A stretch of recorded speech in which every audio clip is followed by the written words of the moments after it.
Cette semaine, au face-à-face, je reçois un entraîneur qui, d'après plusieurs, probablement un des meilleurs fighting IQ de l'histoire des entraîneurs à l'UFC. Pas juste à l'UFC, mais toute organisation confondue. Monsieur Firas Zahabi, comment ça va? Ça va, man, tranquille. Ah, ça va très bien.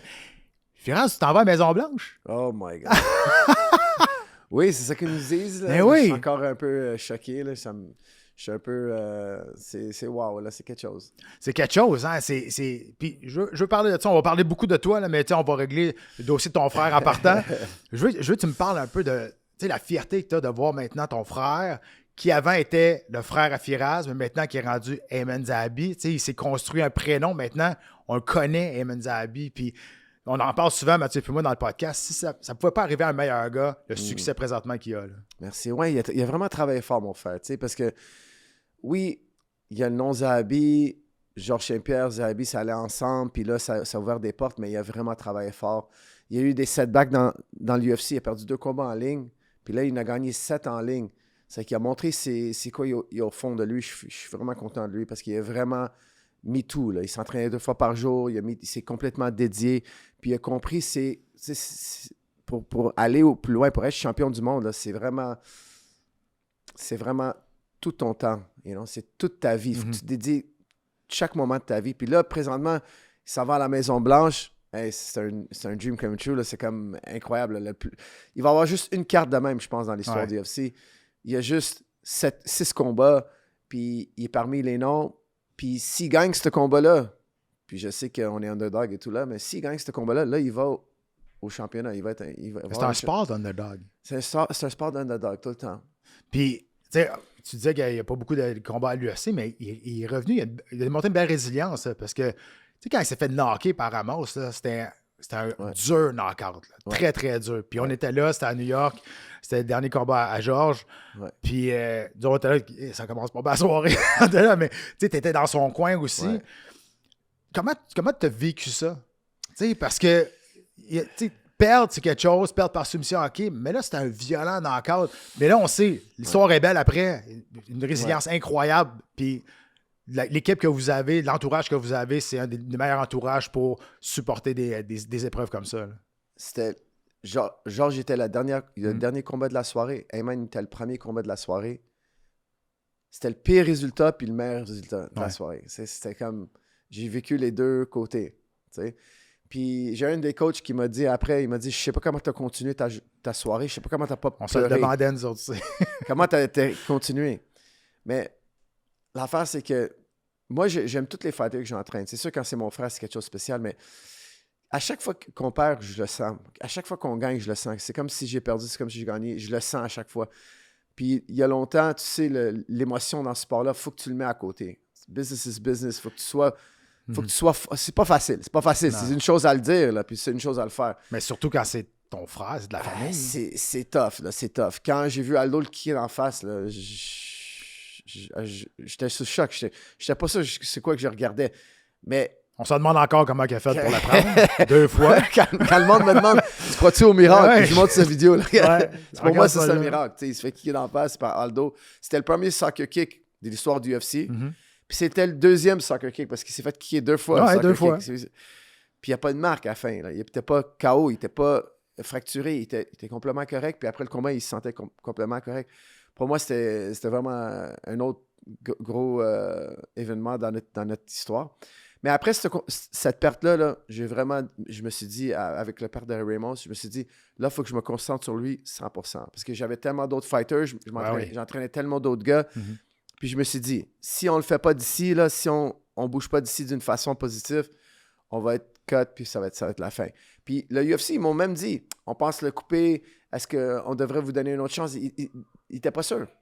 Je les ai promis, je dis, regarde, donnez une autre chance, ça va être un combat très différent, puis on va revenir. Puis c'est ça qu'on a fait. Là, on s'en va. Ben, je dis on parce qu'on dirait que je suis avec vous autres là-dedans. Vous en allez à Maison-Blanche. Tous les Canadiens ensemble. On y va tous les Québécois ensemble. Mais vous en allez à Maison-Blanche face à l'ancien champion du monde, Sean O'Malley, un combattant qui est connu pour être un bon striker, un sniper vraiment au bout du poing. Au niveau des outils, que vous regardez ça, Je pense pas que Sean O'Malley va nous écouter. Mais si on parle de la stratégie tout de suite, est-ce que vous avez déjà commencé à... On le connaît, ça fait assez longtemps. Ça fait assez longtemps que tu es dans le métier, que les combattants, switcher sur un plan de match sur un combattant, ça doit être assez rapide, savoir un peu où est-ce que vous en allez face à Sean O'Malley. Hein. Ouais, c'est ça. On a déjà commencé la préparation. Moi, j'ai pas su qui va être à la Maison-Blanche. J'ai su live avec tout le monde. Parce qu'ils nous ont fait une affaire, on a dit oui. Mm-hmm. On accepterait ce combat-là, on accepterait ce match-up, on accepterait cette date. On ne sait pas exactement le nom qu'ils vont nous donner exactement. Puis on ne sait pas si on est sur la carte. Là, Rob Font, il se battait la semaine passée. On sortait pour son combat. 2 minutes avant, il met ça sur l'écran qu'on va aller au White House. Mm-hmm. Moi, je n'étais pas sûr. Mais on a déjà commencé même avant ça parce qu'ils nous ont flotté le nom. On a commencé tout de suite. Puis c'est sûr qu'au Mali, il y a beaucoup de force de frappe. Il est très précis. Il s'est battu contre tous les meilleurs. Il a de l'expérience de 5 rounds. Il a vraiment tout dans son arsenal. C'est pas un combat facile. Il faut franchir la distance pour le toucher. Puis il y a beaucoup de gars qui ont essayé puis ils n'ont pas réussi. Song Yadong, il n'a pas été capable dans le 3e round. Puis il frappe très fort. Il a beaucoup d'expérience. Il s'est battu contre tout le monde. Lui aussi, lui, il n'était pas capable. C'est comment nous, on va être capable. Il faut vraiment approcher ce combat d'une façon très spéciale. Je veux que tu me parles du Tristar, parce que tu es entraîneur en chef depuis très longtemps, tu es propriétaire aussi. Ouais. Moi, on pense qu'ils ne réalisent pas, mais ça fait quand même 35 ans que le Tristar existe. Ouais. Tu as acheté le Tristar, tu es devenu propriétaire en 2007, je ne me trompe pas. Ouais. Et là, après ça, on dirait que ça a vraiment changé beaucoup la game. À un moment donné, c'est encore une pépinière de talent, mais je me souviens des grosses années quand Georges était au top. Il y avait tout Team Greg Jackson qui venait. Tu avais des Nate Marquardt, des John Jones, des Rashad Evans, Miguel Torres qui venait, Kenny Florian, Kevin Gastelum. C'est incroyable, ce gym-là, comment que vous avez été capable de le faire monter comme étant un des gyms les plus connus à travers la planète, puis comment vous avez construit ce gym-là pour amener justement des partenaires d'entraînement qui, c'était pas vous autres qui demandaient, là. Eux autres voulaient venir ici pour s'entraîner avec vous autres. Oui, ça a commencé avec David Loiseau. C'était le premier Québécois à aller au UFC. Ouais. Là, ça a amené Georges. Georges était curieux. Il voulait s'entraîner avec nous. Là, Georges, on ne savait pas qu'il allait être la phénomène du sport là, dans ce temps-là. Puis là, il a gagné le championnat du monde. Il est allé sur un win streak. Puis c'était vraiment jusqu'au combat de BJ Penn. Là. Quand il a affronté BJ Penn la 2e fois, c'était champion contre champion. Là, c'est vraiment le temps où est-ce que tout le monde visitait le gym. Après cette victoire, Georges était reconnu partout autour du monde. Moi, j'étais reconnu. Moi, j'étais juste le coach. Le monde me reconnaissait. Ça, c'était le combat qui avait arrêté BJ Penn. Oui, le deuxième combat, le rematch, c'était l'UFC 94. Champion contre champion. Ils ont fait une série télévisée sur Georges. 30 jours avant le combat, ils filmaient Georges à chaque jour. Ils montraient au monde ce qui se passait semaine à semaine avant le combat. Ça a vraiment intrigué le monde. Là, après ce combat-là, là, tous les fighters professionnels autour du monde voulaient faire le camp d'entraînement au Québec, au Tristar, au TriStar Gym. Ils travaillaient notre formule. Moi, j'étais là à chaque jour, 2 fois par jour. Je suis encore là, je fais la même routine.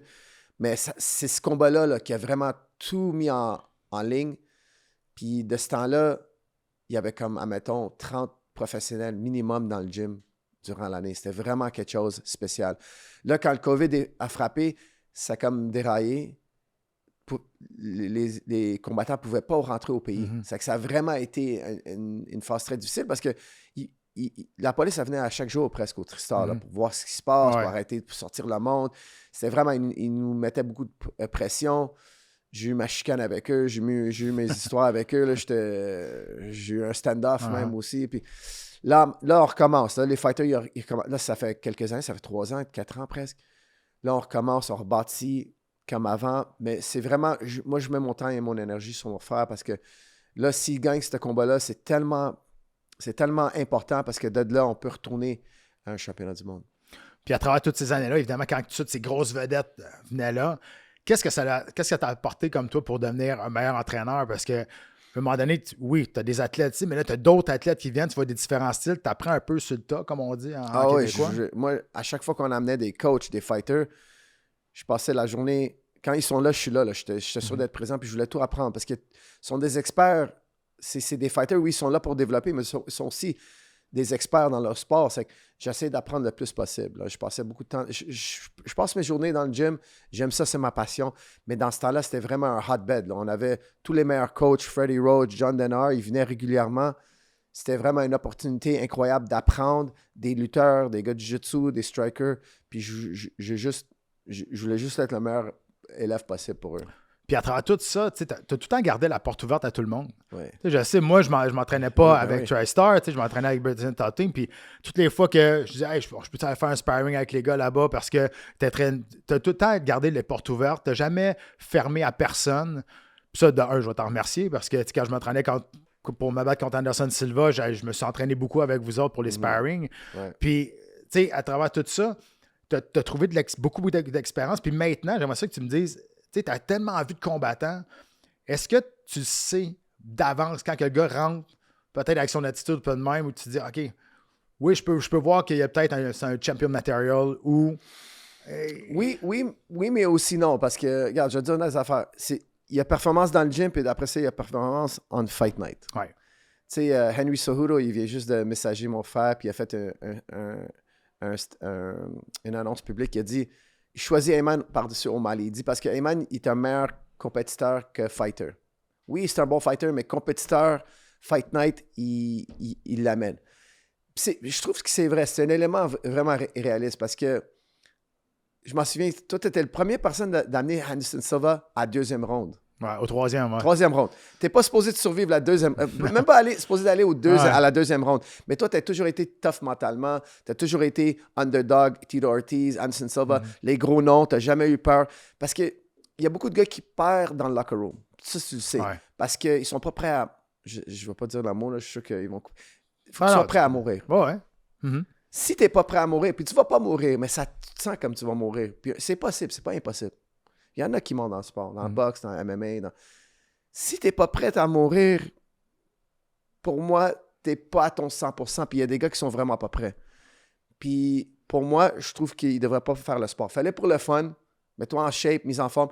Mais si tu as la chose spéciale, tu as le guts, tu as la tête, tu es prêt à mourir, tu veux tout mettre, tu as y perdre. Tu veux pas perdre. Perdre, c'est pas une option.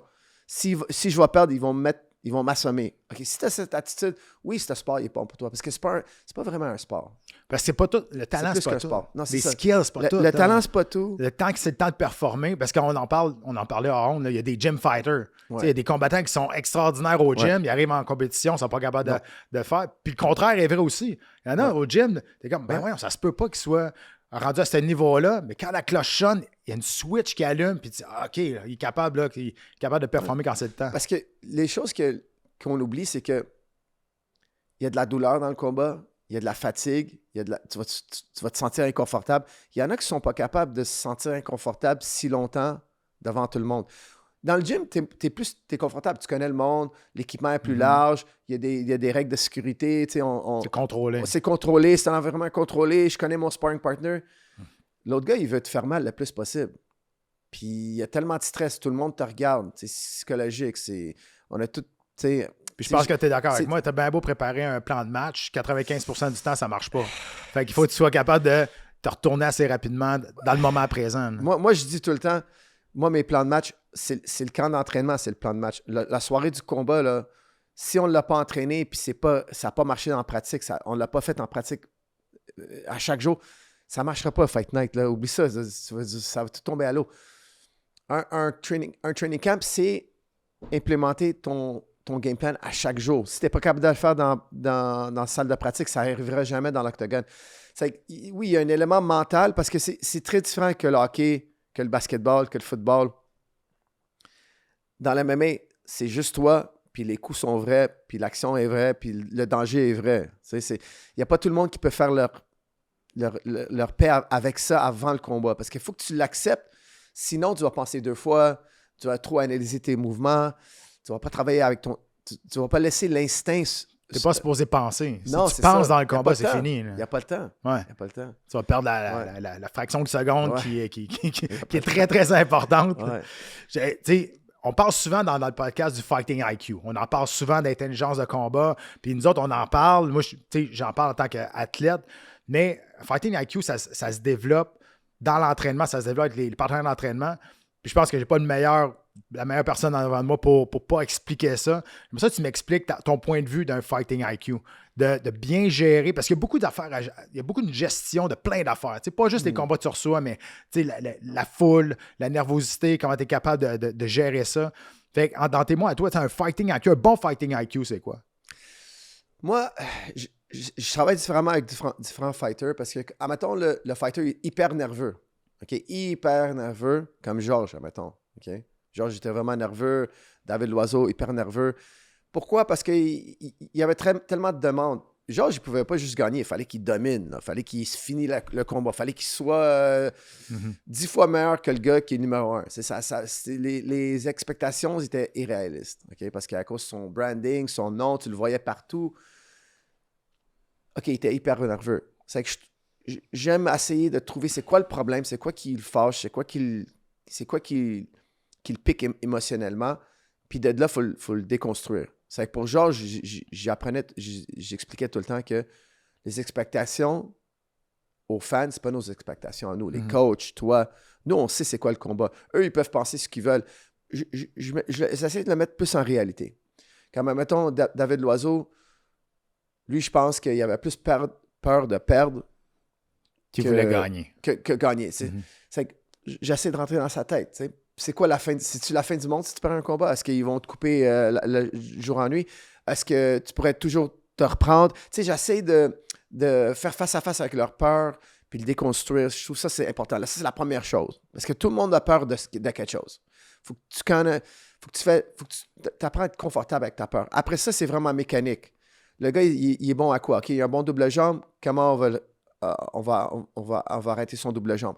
On l'a-tu fait en pratique? On l'a-tu amené des lutteurs aussi bons que lui? Il faut que tu aies une preuve physique que tu vas gagner. OK? Parce que moi, je crois pas... le mental, c'est pas juste mental. C'est vraiment aussi physique. Il faut regarder notre histoire de performance, d'entraînement. C'est quoi qu'on a fait qui nous convainc qu'on peut gagner ce combat-là?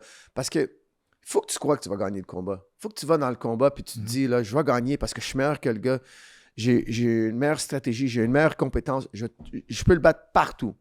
Même des fois, c'est pas 100% vrai, mais il faut que tu aies le courage de le croire. Parce que si tu le crois pas, tu vas jamais gagner. Au moins, je le crois. L'autre, il avait les morceaux pour gagner, mais il ne croyait pas.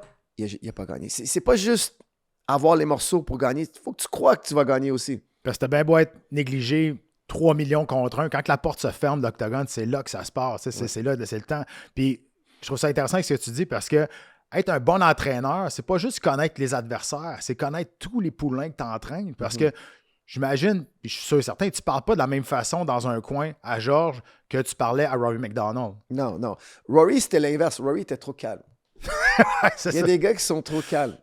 C'est que moi, avant le combat, j'aime ça les hype-up un peu. Là. Des fois, je donne des claques ou je leur parle, là, je les hype-up parce que le gars, il est meilleur que tu penses. Là. Rory, il se bat professionnellement depuis qu'il a 16 ans. C'est que pour lui, un combat MMA, il y avait une période où est-ce qu'il est vraiment, de mon opinion, trop calme. Il ne voyait pas le gars qui est aussi dangereux qu'il est. Non, ce gars-là, il est vraiment dangereux. Puis c'est sûr que Rory est un des meilleurs qui a jamais fait le sport. Mais il y a d'autres dangereux comme ça dans le monde. Puis il fallait être plus. Moi, il faut que je le hype plus. Il faut que je dise, hey, ça va être un combat difficile. Hein. Ce gars-là, il travaille ici, il travaille là, il fait ça, il fait ci. Il se prépare pour toi. J'essaie de le piquer avec un peu de peur parce qu'il était trop relax. C'est l'inverse de Georges, puis genre un oiseau. Tu es allé au podcast de Joe Rogan, puis Joe Rogan a dit de ses dires, il dit probablement un des gars les plus intelligents avec qui j'ai parlé dans le monde du MMA parce que tu as une philosophie qui est propre à toi pour l'approche des combats, mais au niveau des arts martiaux général. Tu sais, pour toi, c'est ta passion, ça fait des années que tu fais ça, puis tu es encore passionné de ça. Ouais. Comment ça se fait que tu es encore accroché? Parce que tu as vécu les plus gros moments incroyables. Tu sais, avec Georges, je veux dire, il a défendu son titre à 9 reprises, il est allé chercher un autre titre. Tu sais, puis Georges, il y en a qui vont dire, ouais, mais tu sais, il y en a un par 10 ans qui va sortir de ça, mais toi puis moi, tu sais que Georges, c'est un débile mental d'entraînement. Là. Il était quasiment plus en shape que quand il se battait, son éthique de travail était parfaite. Mais si on fait la relation avec un coach comme toi, qu'est-ce qui te garde encore motivé de cette sorte-là au niveau de la philosophie du combat? Parce que je pense que tu as une quand même assez propre à toi. Là. Mais moi, honnêtement, j'aime ça, aller m'entraîner. Moi, je roule une fois par jour au moins, lutte et jiu-jitsu au moins, puis des fois 2 fois par jour. J'aime ça. Puis pour moi, c'est un casse-tête. On joue aux échecs. j'apprends des nouveaux mouvements, j'apprends tout le temps des petits détails. Je veux être le meilleur entraîneur. C'est mon but, là, je dis pas que c'est ça, là, mais je veux être le meilleur entraîneur possible que j'ai jamais eu. C'est sûr que c'est pas le cas, mais c'est ça mon but. Puis j'aime ça avoir un but, puis à chaque jour, je me sens que j'ai bougé un peu vers le but, puis je me sens de plus en plus... J'aime ça, faire des nouvelles découvertes, des nouvelles stratégies, des nouvelles compréhensions. Parce que aussi, j'aime ça gagner. J'aime ça voir les gars gagner, puis j'aime ça leur aider parce que j'ai quand les gars ils perdent. Je déteste ça. Là. La semaine passée, on a perdu un combat, là, ça me tourmente. Puis il faut que je trouve la raison pourquoi. Puis j'étais dans le gym après, j'essayais de comprendre ce qui était arrivé. J'expérimentais avec des nouvelles techniques. Il y avait quelques positions qu'on sait pas. On n'a pas été capable de se défendre. Puis ça fait que c'est un combat perdu. Faut que je comprenne qu'est-ce qui t'arrive. J'aime ça. Puis, tu sais, je viens d'un background de philosophie. On est très analytique. On aime ça, avoir des problèmes, couper toutes mettre le problème en petits morceaux, puis essayer de découvrir c'est quoi la réponse. Puis j'aime ça. C'est ma passion. J'aime pas beaucoup de choses, moi. Je suis marié, j'ai ma femme, j'ai mes enfants.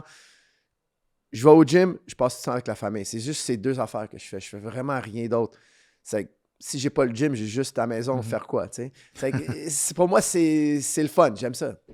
Je veux que tu me parles de la différence de... Tu sais, t'étais avec les OG, t'étais avec au début, avec les Craig Jackson de ce monde, les gars qui venaient, puis la nouvelle génération d'aujourd'hui. C'est quoi la plus grande différence? Regarde, là, aujourd'hui, c'est ceux qui sont plus complets parce qu'ils commencent à tout faire dès du début. Nous, dans le temps, oui, on était complet, mais on avait des backgrounds. Le gars est plus striker, le gars est plus lutteur. C'était pas aussi well-rounded qu'aujourd'hui parce que les jeunes, aujourd'hui, ils connaissent tous le grappling. Ils ont 17 ans, 8 ans, là, ils connaissent c'est quoi un triangle. Ils connaissent c'est quoi un underhook. Ils savent déjà. Ils connaissent c'est quoi un uppercut, un back fist. Ils savent, ils l'ont vu, ils ont grandi avec le sport sur la télé. Mais est-ce que... Tu sais, nous autres, on était plus raw, on s'entend, mais on allait là, puis... Ça ne dérangeait pas de saigner, ça ne dérangeait pas de recevoir un coup de poing, on se relevait, OK, on continue. C'est sûr, on n'avait pas les mêmes connaissances qu'aujourd'hui que les jeunes ont. Mais est-ce que la nouvelle génération a cette hargne-là over le talent qu'ils ont déjà à un jeune âge? Oui, puis non. Je pense que c'est mix comme notre génération. Oui, tu as des gars qui sont vraiment tough, puis tu as des gars qui sont moins prêts à recevoir, à faire vivre la vie difficile. Mais tu en as encore aussi. Je ne dirais pas qu'ils sont plus mous. Là. Ils sont tough. Ils veulent grimper. Il y en a qui ont moins d'envie, puis ils veulent grimper, puis ils veulent avoir leur place. Je dirais que c'est très similaire que notre génération. Sauf qu'aujourd'hui, le sport est très, très connu. Puis le sport, il change vite. Ça change vite. C'est que les gars qui étaient bons il y a 5 ans, ils n'ont pas évolué. Ils ne sont plus aussi forts qu'aujourd'hui, puis ils vont pas durer longtemps. Qu'est-ce que tu penses du sport d'aujourd'hui, justement? Parce que ça a tellement évolué dans les... C'est sûr, à partir de 2005, l'UFC a explosé, mais là, ça s'en va de tout bord, de tout côté. Tu as MVP qui arrive, là, il y avait PFL, là, Bellator qui est plus là, mais le sport est tellement rendu populaire aujourd'hui. Est-ce que tu trouves que peut-être le spectacle dénature le sport ou ça n'en prend justement pour continuer que les combattants fassent plus d'argent avec ça? Ou peu importe, il y a quand même une grosse polémique, un gros tabou autour des payes des combattants. Là. Le sport, il grandit énormément. À chaque année, il y a plus de monde qui veulent faire le sport. C'est sûr que des grosses vedettes, des grosses superstars, là, ça aide, ça augmente le volume. Là, présentement, on a un peu moins de superstars. Là. Un peu, présentement, tu vois, la carte du White House, tout le monde se plaint, personne n'est content avec. Oui, il y a Topuria, sa carte, mais le combat, son adversaire, tout le monde le... Parce que moi, je trouve que les plus gros combats, c'est 2 superstars puis personne ne sait ce qui va gagner. Tout le monde se demande. Là, on a 2 superstars, 2 champions, champion interim, champion du monde lightweight, qui s'affrontent, mais tout le monde pense que Topuria va gagner. Tout le monde, ça va être un odds là, ridicule. C'est pour ça que je pense que ça manque un petite affaire. Mais quand même, on va tous regarder le combat. C'est une soirée historique. Il y a tout le monde qui se plaigne là. Ils vont tous ouvrir ils vont tous tune in, comme on dit, puis ils vont tous regarder le combat. Puis si les combats sont comment on dit, back and forth, là, sont serrés, tout le monde va aimer ça. C'est que oui, aujourd'hui, là, tout le monde se plaint et tout ça, mais les UFC, ils te font une carte au White House. Ça va augmenter la popularité. On aurait dit ça il y a 2 ans. J'aurais dit ça il y a 2 ans. Arrête, t'hallucines. J'ai encore la misère de le croire, honnêtement. Ouais, c'est ça. Ils disent qu'on va être là. Ouais. On va marcher du Oval Office. Ouais. Vraiment, là, ce sport est-tu si important que ça? C'est-tu si gros que ça? Mais Regarde, le UFC, oui, ils ont des superstars maintenant, un peu moins que quand il y avait McGregor, Ronda Rousey, Georges Saint-Pierre, Tito Ortiz. C'était un peu moins, oui. Oui, c'est vrai ça. Mais regarde ce qu'ils font. Ils font un combat au White House. Là. Ils sont pas fous. Là. Ça va amener des millions de viewers qui n'ont jamais vraiment écouté le sport. Oui, ils l'ont vu un peu sur la télé, mais ils ne sont pas des fans du sport. Là, ils sont très stratégiques, ils sont très intelligents. Puis je trouve que ça va être des chiffres ridicules. Je suis sûr qu'il va y avoir des millions et des millions de personnes de plus qui vont regarder cette carte que les plus grosses cartes qu'on a eues. Parce que c'est au White House. Le monde sont curieux. Qu'est-ce qui se passe au White House? Ah oui. Il y a des gars qui vont se battre dehors sur le White House Lawn. Même si tu haïs le sport, tu vas regarder. Créer un intérêt. Le UFC, c'est des génies. Ils sont super. Le marketing, c'est quelque chose. C'est leur marketing, la façon qu'ils hype up les combats. Là, ils vont en boxe. Je crois qu'ils vont à un moment donné. Le marketing machine, la production, c'est incroyable. Pendant des années, puis Georges en a fait partie, il y a eu des grands champions, il y a eu des séquences de victoires incroyables, Anderson Silva, Georges.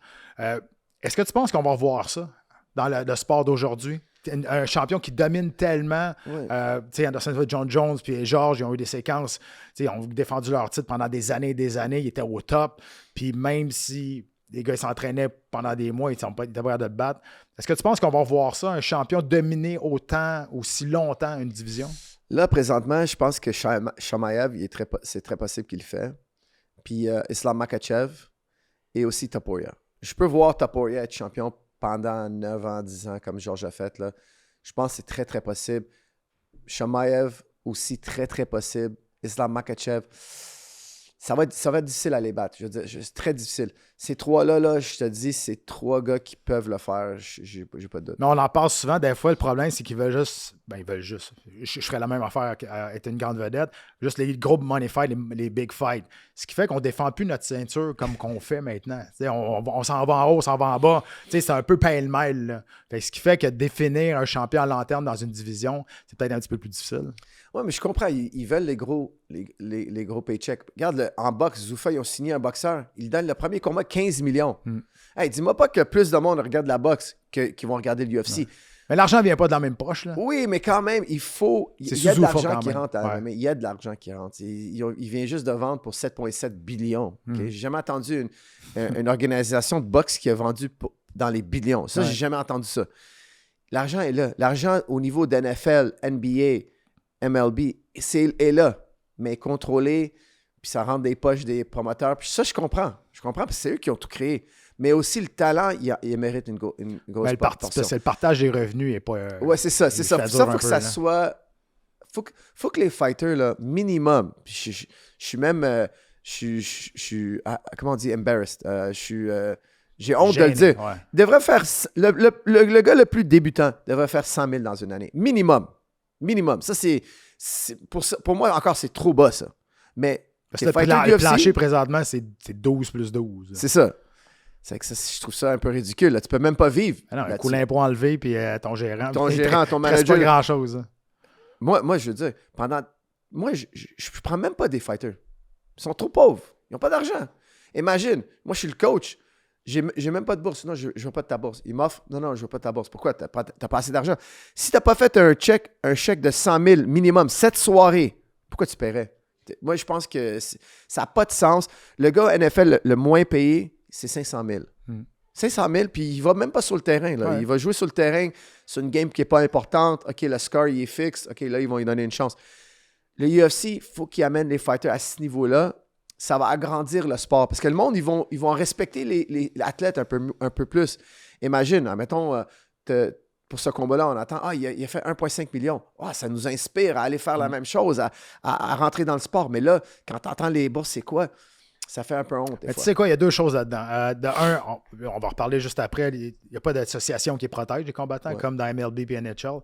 Sauf que, puis on vient d'en parler aujourd'hui. Dana White avait dit à un moment donné, il dit, si je paye les combattants trop cher, le spectacle va devenir plate. Parce qu'ils n'auront plus cet instinct-là d'aller chercher un boni, de se donner, d'y aller quasiment kamikaze pour aller chercher un boni de performance. Fait que plus que les gars sont payés cher, plus que tu vois que le spectacle diminue. Moi, je suis pas d'accord. Non, Parce que moi, les jeunes, ils vont entendre, ah, c'est là, il a fait 8 millions cette année-là. Ouais. Il a fait 4 combats, il a fait 8... Ah, wow, je veux être millionnaire aussi, je vais aller dans le sport. Je pense que ça met un prestige dans notre sport, ça met un respect sur notre sport. Parce que là, regarde, les gars d'NBA, ils rient de nous. Là. Ils disent, ah, tu fais du fighting parce que tu ne pourrais pas rentrer à NBA. Tu fais du fighting parce que tu ne pourrais pas rentrer au NHL. C'est pas vrai nécessairement. Moi, j'ai tombé... OK, non, moi, pas personnellement, mais il y a des bons athlètes au UFC qui auraient pu rentrer dans ces grands sports. Mais leur passion, c'est MMA. Mais c'est juste un peu triste que le sport est si populaire. Il y a tellement d'argent qui rentre. Puis les fighters qui peuvent pas être dans ce sport pour trop longtemps. Là. C'est rare que le gars il va avoir une carrière de 7 ans. Regarde, la majorité des fighters, ils rentrent 3-4 combats, là, puis c'est fini. Ouais. Puis ils n'ont pas fait d'argent, ils n'ont pas eu... Parce qu'on connaît ces 3-4 combats là, pour se rendre là, c'est pas facile. Là. Il a tout mis dans sa vie pour être là. C'est que je trouve que j'espère un jour que on n'a pas besoin de faire fight slap pour gagner nos vies après ça. C'est vraiment... C'est ça qui... Ben, c'est parce qu'on se compare. L'UFC se compare avec les plus grands sports au monde. On se compare à la NHL, on se compare. Exactement. Puis tu sais, l'effort est le même. L'UFC est 10 fois plus gros que la NHL. C'est ça quand même, mais est où la solution là-dedans? Est où la solution? Parce qu'on l'a essayé, là, il y a plusieurs années. Là, Georges avait leadé un groupe avec Ken Velasquez, TJ Dillashaw, Donald Cerrone, qui n'avait pas de l'air à savoir ce qu'il faisait là, mais peu importe, on a essayé de faire des conférences de presse, de mettre une union des combattants sur pied qui n'a jamais arrivé. C'est parti en un nuage de fumée. Mais c'est rough de faire ça serait dur. Moi, je pense que ça n'arrivera jamais parce qu'il faut que tous les combattants se mettent ensemble. Puis lui qui se fait des millions en haut se fout bien de celui-là qui se bat en sous-carte qu'il ne connaît pas non plus. T'sais. Fait que il n'y a pas une espèce d'ensemble. Les gars, pour partir en grève, de toute façon. Dans les sports d'aujourd'hui, quand les travailleurs n'aimaient pas leurs conditions de travail, ils font la grève. Mais quand tu joues pour MLB, NHL, tu es déjà millionnaire, tu peux gérer ton argent et pas travailler pendant un an. Le gars qui fait 12 plus 12, il ne peut pas faire ça. Là. Des fois, il ne peut même pas se rendre au combat, il faut qu'il prête de l'argent. Moi, je connais pas c'est quoi exactement la solution, mais j'ai hâte. J'espère que je suis encore dans le sport quand les millions rentrent pour les premiers combats. Il y a des boxeurs qui vont de amateur au pro, puis son premier combat pro, il est payé dans les millions. Ça arrive, c'est rare. Mais un jour, le sport, les noms, ils vont être tellement grands. Parce que moi, je crois que c'est ça qui est un des plus gros problèmes. On n'a pas une ligue amateur qui est bien connu. Parce que si tu es des vedettes dans l'amateur, tous les pros, les ligues pros, ils veulent cet amateur-là. Là, ils vont commencer à... C'est comme le football. Ils jouent au collège. Les équipes de football, ils veulent ce gars-là. Ils veulent. Ils se compétitionnent pour lui. C'est ça la solution, je pense, dans le long terme. Il va y avoir des grosses ligues amateurs. Il va y avoir des gros vedettes dans l'amateur. Il faut la légaliser en premier. Oui, c'est ça l'affaire. Il y a beaucoup d'obstacles, oui.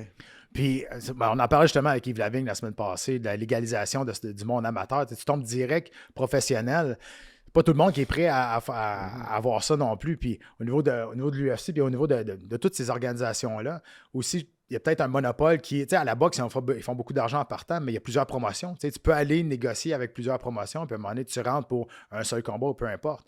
C'est ce qui fait un peu mal quand tu rentres à l'UFC. Peut-être tu n'es pas un peu pogné avec eux autres sur le contrat que tu as signé et des bourses déjà établies.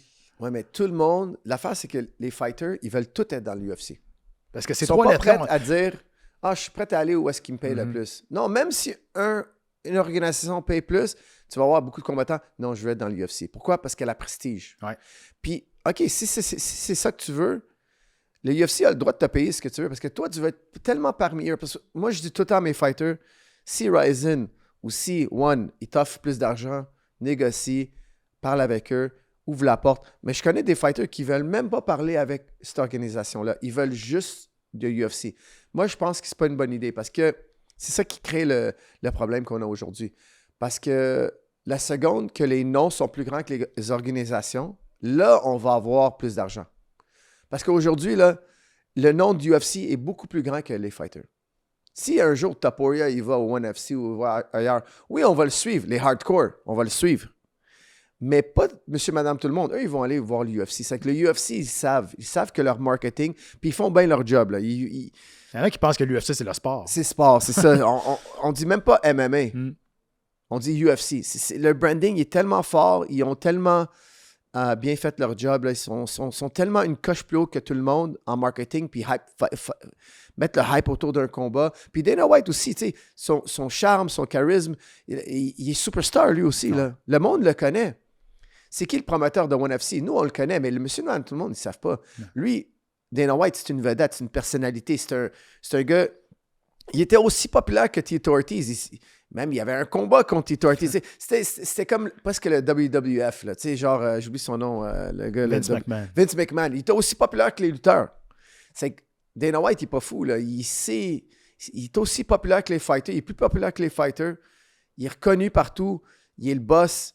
Puis ça fait une grosse partie pourquoi ils sont tellement encore dans le spotlight. Puis ça fait longtemps, là, ça fait 30 ans que l'UFC sont sur le top. Puis tu sais, tu l'aimes ou tu l'aimes pas, Dana White, ça prenait un gars de même pour bâtir un empire comme ça. Puis t'as raison, tu vas dire, moi je suis champion du monde de Bellator ou de PFL.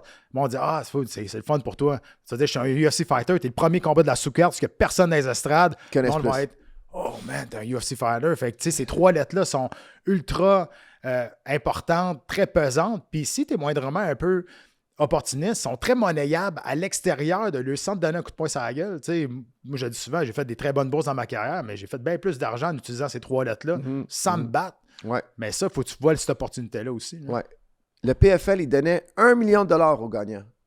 Il y avait 5 ou 6 combats, il donnait 5 millions de dollars. Le gars, un chèque de 1 million de dollars, il te met dans la cage. Ça n'a pas les mêmes vues que UFC. Ça n'a même pas touché au marché de l'UFC. Oui, OK, nous, on est contents, les compétiteurs. On avait des fighters. Olivier Aubin-Mercier, il a gagné 2 fois. Il a gagné 2 millions de dollars. Oui, ça a fait un gros buzz dans notre quartier, dans notre monde, oui. Mais pas autour, pas global. Le UFC, il ne donne même pas 1 million. Tu ne sais même pas combien le champion gagne. Oui, les champions, ils gagnent dans ce montant-là. Mais ils n'ont pas besoin de ce genre de marketing. Ils sont tellement bien établis, ils sont tellement bien connus. Comme tu dis, c'est mieux d'être dans la sous-carte que le champion de PFL. Des fois, le champion de PFL il est moins connu que le gars qui s'est battu sur sa sous-carte. C'est incroyable. Leur marketing, leur market share, c'est vraiment quelque chose d'incroyable. Puis des fois aussi, c'est comme, je pense à Mpa Kasanganay qui s'est battu à l'UFC, qui n'a pas eu une carrière extraordinaire, puis quand même allé gagner le tournoi de PFL. Fait quand tu vois ça, tu te dis, OK, c'est vraiment moins fort PFL. Il a quand même gagné 1 million, mais ça n'a aucune valeur aux yeux des gens. Là.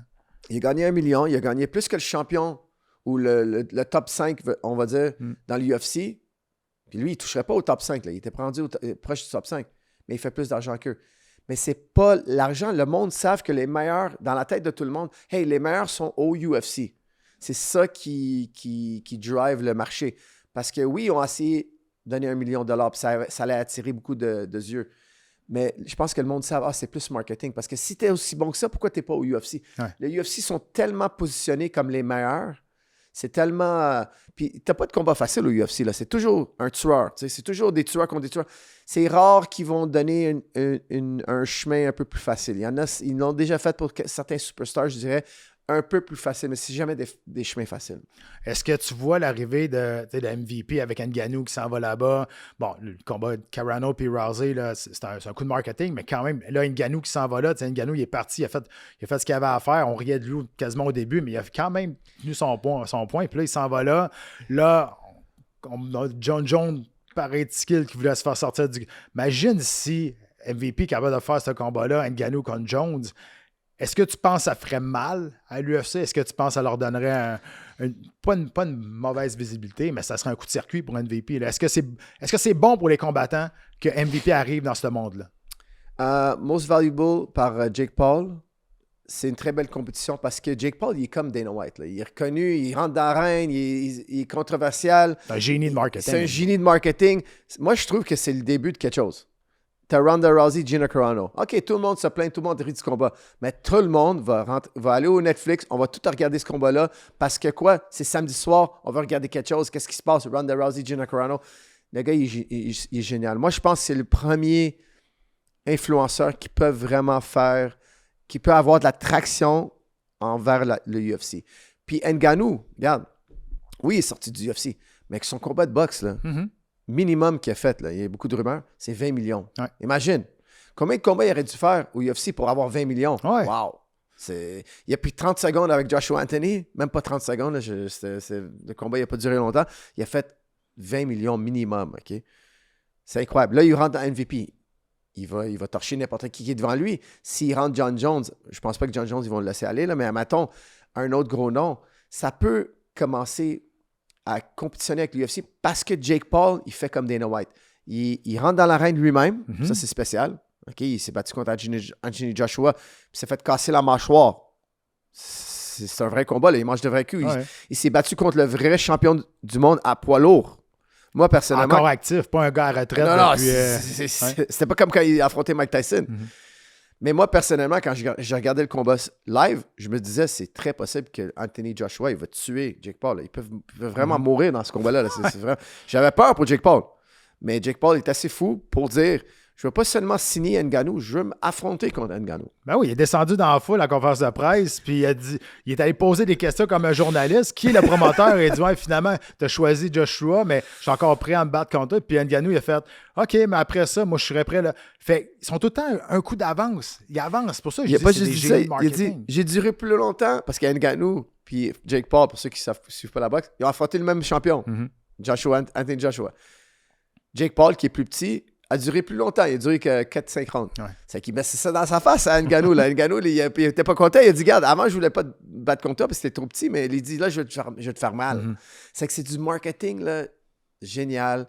Si Ngannou puis Jake Paul arrivent, puis moi, je le souhaite pas parce que j'ai peur pour la santé de Jake Paul. Il y en a du monde qui dit que les combats sont fake. Moi, je suis pas... C'est pas fake du tout, pas en tout. C'est 100% vrai. Tu peux pas faker une mâchoire cassée. Puis je te dis, Anthony Joshua, là, il a lancé une main droite qui aurait pu... Moi, je suis content que ça l'a frappé dans ma mâchoire parce que si ça l'a frappé dans la tête, là, ça aurait pu être sa dernière soirée. OK? Moi, je suis honnête quand je parle. Ngannou, il va peut-être pas être aussi précis, mais Ngannou, là, il peut vraiment changer la vie de Jake Paul, sa santé pour le restant de ses jours. Je recommande pas ce combat-là, mais Jake Paul, est-tu assez fou pour le faire? Oui. Absolument. Puis s'il le fait, ça va attirer les yeux. Regarde, quand il a fait Tyson, tout le monde le regardait. C'est un gars qui s'il rentre dans le MMA puis il reste dans le MMA assez longtemps, là, ça peut faire. Puis, regarde. Tu sais, il avait signé avec PFL, t'as supposé. Il s'est jamais battu, là, mais il avait signé avec PFL, mais il a fait parler de ça pareil quand même. Il invite John Jones, il dit, je vais te payer ce que tu vaux. 30 millions. Il veut le payer 30 millions. Hey, wow! Ils sont capables d'en faire, puis leur modèle d'affaires est différent aussi, parce qu'avec Netflix, le show est déjà payé. Ce qui fait que là, le show est déjà payé. Là, après ça, il fait juste s'amuser. Là. Il invite à gauche, à droite, puis ils ont le cash pour le faire. Ouais. Ils ont le cash pour le faire, pour donner 30 millions à Ngannou puis à Jones si ça arrive. Mais imagine, tu sais, moi, je regarde ça dans ma tête, j'imagine ça, puis je sais pas, je regarde Dana White assis dans son bureau, puis il voit ça arriver. Ben voyons donc, ça s'en va où, ça? Mais encore une fois, Jones est supposé se faire réparer une hanche. Je sais pas s'il va se rebattre un jour. Mais bon, c'est... Mais John Jones, il est moins fiable. OK? Il a fait plusieurs erreurs. Moi, j'étais là la soirée... La journée où est-ce qu'il était supposé d'affronter Cormier, il avait échoué un test de je sais pas quoi. Ouais. Là, je l'ai vu dans l'hôtel. Lui, c'est 200. Ça. Ouais. Puis il était tout normal, tout est normal. Là. C'est correct. On va se reprendre. Il se sentait pas du tout coupable. Mais imagine, des millions de personnes regardent le combat. Ils ont acheté le pay-per-view.